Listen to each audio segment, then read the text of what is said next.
അള്ളാഹുവിന്റെ വിശുദ്ധമായ ഇസ്ലാം നമ്മോട് എന്താണോ പറഞ്ഞു തന്നിട്ടുള്ളത്? ആദരവായ പ്രവാചകൻ നബി മുഹമ്മദ് മുസ്തഫ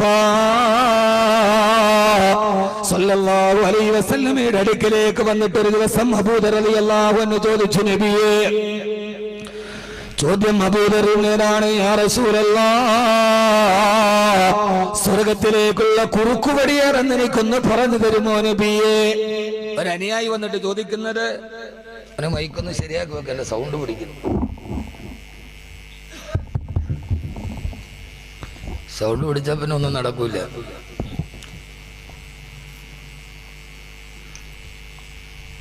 ചെണ്ട ഉണ്ടെങ്കിലല്ലേ മുട്ട് കേൾക്കൂ, ഇല്ലേ കൈവരലിങ്ങനെ ആടുകയുള്ളൂ. ഒരു സഹാബി നബി തങ്ങളോട് ചോദിച്ചത് സ്വർഗത്തിലേക്കുള്ള കുറുക്കുവഴി ഏതെന്നാണ്. എന്താ കുറുക്കുവഴി? നമ്മളൊക്കെ ഏതെങ്കിലും ഒരു സലാത്ത് ഉണ്ടെങ്കിൽ അത് ചൊല്ലിയാ പെട്ടെന്ന് സ്വർഗത്തിൽ പോയി നമ്മൾ സലാത്ത് അന്വേഷിച്ചടക്കാം. നിക്കരിക്കാനും വയ്യ, നോമ്പുടിക്കാനും വയ്യ. സ്വർഗത്തിലേക്ക് പെട്ടെന്ന് പോകുന്ന ഒരു സലാത്തോ ദിക്റോ ഉണ്ടെങ്കിൽ നമ്മളത് എത്ര പെട്ടെന്ന് വേണമെങ്കിലും കരസ്ഥമാക്കും. കാരണം എന്താ? ആ സലാത്തില്ല സ്വർഗത്തിൽ പോവും, ആ ദിക്റില്ല സ്വർഗത്തിൽ പോകും. നിസ്കാരം വേണ്ട, നോമ്പ് വേണ്ട, പാവങ്ങളെ സഹായിക്കണ്ട, ഒന്നും ചെയ്യണ്ട. പക്ഷേ അല്ലാഹുവിന്റെ പ്രവാചകൻ പഠിപ്പിച്ചു കൊടുത്തത് നബിയെ, അബൂദർ ചോദിച്ചു, യാ റസൂലല്ലാഹ്, സ്വർഗത്തിലേക്കുള്ള കുറുക്കുവഴി ഏതെന്ന് ചോദിച്ചപ്പോ അല്ലാഹുവിന്റെ റസൂല് പഠിപ്പിച്ചു കൊടുത്തത്, അബൂദർ, ഇതാ തബഖത്തും മിറഖതൻ ഫാക്തിർ മാ. അബൂദറേ, ഏത് സമയത്തും നിന്റെ വീട്ടിൽ നിന്നെ അടുപ്പത്ത് നീ കറി വെച്ച് കഴിഞ്ഞാൽ ആ കറിയിൽ നീ ഒരൽപ്പം വെള്ളം കൂടുതൽ ഒഴിക്കണേ. എന്നിട്ട് ആ കറി നിന്നെ അയൽപക്കക്കാർക്ക് നീ വിളമ്പി കൊടുക്കണേ. അപ്പോഴാണ് നിനക്ക് സ്വർഗത്തിലേക്കുള്ള വഴി എളുപ്പമാകുന്നതെന്ന് ഈ ലോകത്തോട് പഠിപ്പിച്ചു കൊടുത്ത മനുഷ്യത്വമെന്ന് പഠിപ്പിച്ചു കൊടുത്ത നിന്റെ അയൽപക്കക്കാർക്ക് നിന്റെ കറിയിൽ വെള്ളം ഒഴിച്ചിട്ട് വിളമ്പി കൊടുക്കണേ എന്ന് 14 നൂറ്റാണ്ടുകൾക്ക് മുമ്പ് വന്നവരുടെ വിദേശത്തിന്റെ കനലുകൾ മനസ്സിന് യുഗാന്തരങ്ങളോളം വെച്ച് കിടന്നൊരു സമൂഹത്തിനോടാണ് നമ്മൾ ചോദിക്കും, എന്തിനാണ് കറിയിൽ വെള്ളമൊഴിക്കുന്ന കാര്യം പറയുക? ഈത്തപ്പന മരത്തിന്റെ ഓല കടിച്ചാൽ വർഷങ്ങളോളം മാറിത്തിരിഞ്ഞു നിന്ന് യുദ്ധം ചെയ്തൊരു സമൂഹത്തോടാണ് അല്ലാഹുവിന്റെ റസൂൽ ഇത് പറഞ്ഞു കൊടുത്തത്. അബൂദർ, ഇതാ തബഖത്തും മിറഖതൻ ഫാക്തിർ മാ. ഏത് സമയത്ത് നീ കറി വെച്ചാലും ആ സമയത്ത് ആ കറിയിൽ അല്പം വെള്ളം നീ കൂടുതൽ ഒഴിക്കണേ എന്ന് ആദരവായ പ്രവാചകൻ നബി മുഹമ്മദ് മുസ്തഫ സല്ലല്ലാഹു അലൈഹി വസല്ലമ. അതുകൊണ്ട് സഹോദരങ്ങളെ, സഹോദരിമാരെ, ഒരു ഭാഗത്ത് കലാപങ്ങളും തലവെട്ടലുകളും കൊലപാതകങ്ങളും ചോരച്ചാലുകളും ഒഴുകി നീങ്ങുമ്പോഴും മറുഭാഗത്ത് സ്നേഹത്തിന്റെ പാഠം പഠിപ്പിച്ചു കൊടുത്ത അല്ലാഹുവിന്റെ റസൂലിന്റെ യഥാർത്ഥ അനുയായിയായി ഈ ലോകത്ത് നിന്ന് വിട പറഞ്ഞു പോകാൻ ഏത് കാര്യകാലം വന്ന് നിന്നാലും അവിടേക്ക് ഇസ്ലാമിന്റെ അന്തസത്തയിലൂടെ ജീവിച്ചു പോകാൻ ഏത് അസുരന്മാര് വാണരുളട്ടെ, ഏത് കലികാലങ്ങൾ വന്നു പോകട്ടെ, ഏതൊക്കെ അശ്ലീലാവതാരങ്ങൾ കൺമുമ്പിലൂടെ നടന്നു പോകട്ടെ, ആ സമയത്തെല്ലാം എനിക്കെന്റെ റബ്ബ് പഠിപ്പിച്ചു തന്ന അല്ലാഹുവിന്റെ റസൂല് പഠിപ്പിച്ചു തന്ന പാഠഭാഗങ്ങളുണ്ട്. ആ പാഠഭാഗങ്ങളിലൂടെയാണ് ഞാൻ എന്റെ ജീവിതം മുന്നോട്ട് നയിക്കുന്നതെന്ന് തീരുമാനിക്കാൻ, എന്റെ മനസ്സിനാണ് വെളിച്ചം വേണ്ടതെന്ന് പറയാൻ, എന്റെ മനസ്സിനാണ് ശുദ്ധി വേണ്ടതെന്ന് പറയാൻ, എന്റെ മനസ്സിനാണ് നന്മ വേണ്ടതെന്ന് പറയാൻ ലോകത്തിന്റെ വക്താക്കളായി നമ്മൾ മാറേണ്ടതുണ്ട്. അതുകൊണ്ട് എന്റെ ശബ്ദം കേൾക്കാനെത്തിയ പ്രിയപ്പെട്ട സഹോദരങ്ങളോട്, സഹോദരിമാരോട്, ഫറോവയുടെ കൊട്ടാരത്തിലല്ലയോ ആസിയ ബീവി ജീവിച്ചിരുന്നത്? ഈ കലികാലത്തിന്റെ നടുവിൽ ഈ അന്ധവിശ്വാസത്തിന്റെ അനാചാരങ്ങളുടെ, ലോകത്തിന്റെ അന്ധവിശ്വാസത്തിന്റെ ഇടയിൽ അനാചാരങ്ങൾ അകർന്ന് നടത്തു പോകുമ്പോ ഹരിയാനയിൽ ഒരാൾ ദൈവത്തെ അറസ്റ്റ് ചെയ്തു അത്രേ.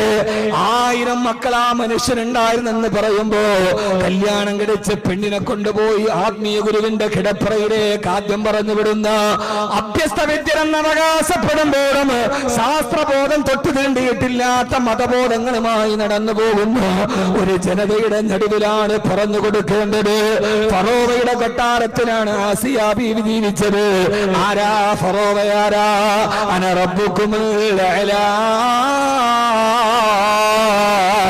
ഞാനാണ് അല്ലാഹ് അല്ലാഹു എന്ന് പറഞ്ഞ ഇതിനേക്കാൾ വലിയൊരു ഏകാധിപതിയെ ചരിത്രം കണ്ടിട്ടില്ല. ഇതിനേക്കാൾ വലിയൊരു സർവാധിപതിയെ ചരിത്രം കണ്ടിട്ടില്ല. ഫറോവയേക്കാൾ വലിയൊരു സ്വേച്ഛാധിപതിയെ ചരിത്രം കണ്ടിട്ടില്ല. പിന്നെന്തിനാണ് ഏകാധിപത്യത്തിന്റെ കഥ പറഞ്ഞിട്ട് നമ്മൾ നിരാശരാകുന്നത്? ജനാധിപത്യം കശാപ്പ് ചെയ്യപ്പെടുമ്പോ നമ്മൾ എന്തിനാണ് നിരാശരാകുന്നത്? ആദ്യമായി ജനാധിപത്യ കശാപ്പ് ചെയ്തവനല്ലയോ ഇന്ന് ഈജിപ്തിലെ മ്യൂസിയത്തിൽ കിടക്കുന്നത്? ഈജിപ്തിലെ നാഷണൽ മ്യൂസിയം മുഴുവനും കാണാൻ $2 മതി. പക്ഷേ ഫറോവയുടെ മൃതദേഹം കാണണമെങ്കിൽ $10 കൊടുക്കണം. ആ നാഷണൽ മ്യൂസിയം മുഴുവനും കാണാൻ 2-3 പ്രാവശ്യം ഞാൻ പോയി കണ്ടതാണ്. ആ നാഷണൽ മ്യൂസിയം മുഴുവനും കാണാൻ $2 കൊടുത്താൽ മതി. പക്ഷേ ഫറോവയെ കാണണമെങ്കിൽ $10 അവിടെ കൊടുക്കേണ്ടത്. കാരണം ഫറോവ ചില്ലറക്കാരനല്ല. സപ്താത്ഭുതങ്ങളിൽ എണ്ണപ്പെട്ടിരുന്ന ഈജിപ്തിലെ പിരമിഡ് നിങ്ങൾ കണ്ടിട്ടുണ്ടോ? എന്താ പിരമിഡിന്റെ ചരിത്രമെന്ന് നിങ്ങൾക്കറിയുമോ? ഞാൻ ഏകാധിപത്യത്തിന്റെ ലോകത്തൊരു മുന്നറിയിപ്പ് പോലെ പറയുകയാണ്. പിരമിഡിന്റെ ചരിത്രമേതെന്നറിയോ? ഫറോവമാരുടെ മൃതദേഹം കൊണ്ടുപോയി അടക്കപ്പെട്ട ശവക്കല്ലറയാണ് പിരമിഡ്. ആ പിരമിഡിന് ഇത്രയും ഉയരമുണ്ടാവാൻ കാരണം അതിൽ 1000 പേരെ അടക്കപ്പെട്ടതല്ല. ആ കാലഘട്ടത്തിലെ ഫറോവ ചക്രവർത്തിമാരുടെ പതിവേരെന്നറിയോ? അവര് മരിക്കാറാകുമ്പോൾ അവര് വിളിച്ചു കൂട്ടിയിട്ട് പറയുമത്രേ, ഞാൻ മരിക്കാൻ പോവുകയാണ്, ഞാൻ മരണത്തോടടുത്തു കഴിഞ്ഞു, ഞാൻ മരിച്ചു കഴിഞ്ഞ് പരലോകത്ത് പോയാൽ അവിടെ എഴുന്നേറ്റ് നിൽക്കുമ്പോ ആരെവിടെയെന്ന് ഞാൻ വിളിക്കുമ്പോൾ, ആരെവിടെയെന്ന് വിളിക്കുമ്പോൾ അടിയനെന്ന് മറുപടി പറയാൻ എനിക്കൊരു മന്ത്രി വേണ്ടേ, അവിടെ ഇരിക്കാൻ എനിക്കൊരു കസേര വേണ്ടേ, അവിടെ ഇരിക്കാൻ എനിക്കൊരു ചന്ദാമണം വീശാൻ എനിക്ക് സുന്ദരിമാര് വേണ്ടേ. അതുകൊണ്ട് ഈ മന്ത്രിമാരെ കൊല്ലുക, ഈ സുന്ദരിമാരെ കൊല്ലുക, എന്റെ കസേര എടുത്തിട്ട് അവരോടൊപ്പം എന്റെ ശവക്കല്ലറയിൽ അടക്കം ചെയ്യുക. ഞാൻ പരലോകത്ത് എഴുന്നേറ്റ് നിൽക്കുമ്പോ ആരെവിടെയെന്ന് വിളിക്കുമ്പോൾ എനിക്ക് മന്ത്രിമാര് വേണം, എനിക്ക് ലനനാമണികളായ ബെഞ്ചാമനം വിശാത്തോടികൾ വേണം. അതുകൊണ്ട് അവർക്ക് നാളെ പരലോകത്ത് രാജാവായിരിക്കാൻ സമ്പാദ്യങ്ങളും മന്ത്രിമാരും സുന്ദരിമാരെയും ഒക്കെ കൊന്നിട്ടവരുടെ കബറിൽ കുടിച്ചിട്ടത് കൊണ്ടാണ് ഇന്ന് ഈ പിരമിഡുകൾ എത്രത്തോളം ഉയരമുണ്ടായത്. എന്റെ പ്രിയപ്പെട്ട സഹോദരാ, ഇതുപോലൊരു രാജാവിനെ നിങ്ങൾ കണ്ടിട്ടുണ്ടോ? ഇതുപോലൊരു ഭരണാധികാരിയെ നിങ്ങൾ കണ്ടിട്ടുണ്ടോ? മൂസാ നബി ചെന്നിട്ട് പറഞ്ഞു ഫറോവയോട്, ഫറോവ. ആ സമയത്ത് ഫറോവ ചോദിച്ചു, മൂസാ ഖാല ഫിർഔന വമാ റബ്ബുൽ ആലമീൻ. ഫറോവ, മൂസ നീ പറയുന്ന റബ്ബുൽ ആലമീനായ അല്ലാഹു ആരാ എന്ന് ചോദിച്ചപ്പോൾ മൂസാ നബി പറഞ്ഞ മറുപടി, അല്ലദീ ഖലഖനി, അവനാണ് എന്നെ സൃഷ്ടിച്ച എന്റെ അല്ലാഹ്. ഈ കാണുന്ന മൂസയെ സൃഷ്ടിച്ച അല്ലാഹ്. എന്റെ പ്രിയപ്പെട്ട സഹോദരങ്ങളെ, ഖുർആൻ അല്ലാഹയെ പരിചയപ്പെടുത്തിയൊരു വാളുകൊണ്ടല്ല, ആയുധം കൊണ്ടല്ല. ഫറോവയോടും അല്ലാഹനെ കുറിച്ച് മൂസാ നബി പറഞ്ഞത് അല്ലദീ ഖലഖനി, അവനാണ് എന്നെ സൃഷ്ടിച്ചവൻ, അവനാണ് എന്നെ സൃഷ്ടിച്ചവന്. ഈ കാണുന്ന രൂപത്തിലും ഭാവത്തിലും എന്നെ സൃഷ്ടിച്ചത് അല്ലാഹുവാണ്. ഉമ്മയുടെ ഗർഭാശയത്തിന്റെ 3 ഇരുട്ടറയിൽ നിന്ന് എന്നെ വെളിച്ചം കാണിച്ച എന്റെ അല്ലാഹ്. യഖ്ലുഖുകും ഖൽഖൻ മിൻ ബഅദി ഖൽഖിൻ ഫീ ദുലുമാതിൻ സലാസ്. ഉമ്മയുടെ ഗർഭാശയത്തെ കുറിച്ച് ഖുർആൻ പറഞ്ഞത് 3 ഇരുട്ടറക്കുള്ളിലാണ് ഗർഭാശയത്തിൽ നിന്നെ ഞാൻ കിടത്തിയിരുന്നത്. ഡോക്ടർ സലീം സാഹിബ് അടക്കമുള്ള വിശ്വഗ്രന്മാരെ സർജറി ചെയ്തവരുമുണ്ടല്ലോ. ചോദിച്ചു നോക്കൂ, ഖുർആൻ പറഞ്ഞത് എങ്ങനെയാണ്? ആ ഇരുട്ടറയിൽ നിന്ന് എന്നെ വെളിയിലേക്ക് കൊണ്ടുവന്ന് എനിക്ക് കണ്ണ് തന്ന, എനിക്ക് കാല് തന്ന, എനിക്ക് കൈകൾ തന്ന, എനിക്ക് നാസാരങ്ങൾ തന്ന, എന്റെ ശരീരത്തിന്റെ ഉള്ളിൽ ഹൃദയത്തെ തന്ന, ആ ഹൃദയത്തിന്റെ മുകളിൽ എല്ലുകളെ കൊണ്ട് മൂടുന്ന ഒരു നെഞ്ചിനെ തന്ന, എനിക്ക് ശ്വസിക്കാനും ഉച്ഛ്വസിക്കാനും കഴിവ് തന്ന, കാണാൻ എനിക്ക് കണ്ണുകൾ തന്ന, എനിക്ക് കാണാൻ കണ്ണുകൾ തന്ന എന്റെ അല്ലാഹ്. എന്റെ അല്ലാഹുവിനെ കുറിച്ച് പരിചയപ്പെടുത്തിയാൽ ഈ കണ്ണുകൾ എന്ന് പറയുന്നത്, ഈ 2 കണ്ണുകളുണ്ടല്ലോ, ചാൾസ് ഡാർവിൻ പോലും കുരങ്ങിൽ നിന്ന് പരിണാമമുണ്ടായപ്പോഴാണ് മനുഷ്യരുണ്ടായതെന്ന തിയറി വെച്ച ചാൾസ് ഡാർവിനെ പോലും ഉത്തരം മുട്ടിച്ച മനുഷ്യന്റെ അവയവമാണ് കണ്ണ്. ഡാർവിനെ ഈ കണ്ണെങ്ങനെ രൂപാന്തരപ്പെട്ടെന്ന് ചോദിച്ചപ്പോ പ്രകൃതി നിർദ്ധാരണം വഴിയുള്ള ജീവിവർഗത്തിന്റെ ഉൽപ്പത്തി എന്ന പുസ്തകത്തിൽ ലോകമിറക്കിയ ഡാർവിനെ പോലും ഉത്തരം മുട്ടിച്ച കണ്ണ്. ഈ കണ്ണിനെ നിങ്ങളൊരു ക്യാമറയായിട്ട് കണക്കാക്കിയാൽ ഈ ക്യാമറയുടെ വലിപ്പം എത്രയെന്ന് നിങ്ങൾക്കറിയോ? ഐഫോൺ ആപ്പിൾ കമ്പനി നിർമ്മിച്ച ഐഫോൺ 7 ക്യാമറയുടെ മെഗാ പിക്സൽ 12 മെഗാ പിക്സലാ. അതാണ് ഇപ്പൊ ഏറ്റവും വലിയ ക്യാമറയുള്ളത്.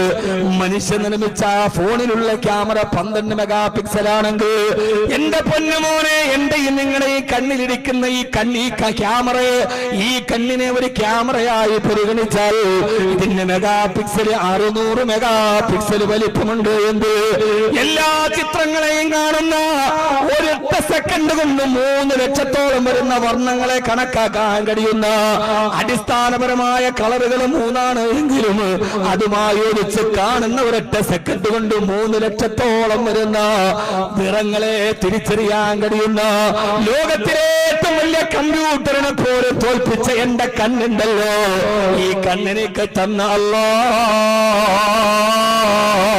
എന്റെ ചെവിയിലേക്ക് തന്ന അല്ലാഹ്, എന്റെ തലയിലെ തലയോട്ടിയെ തന്ന അല്ലാഹ്.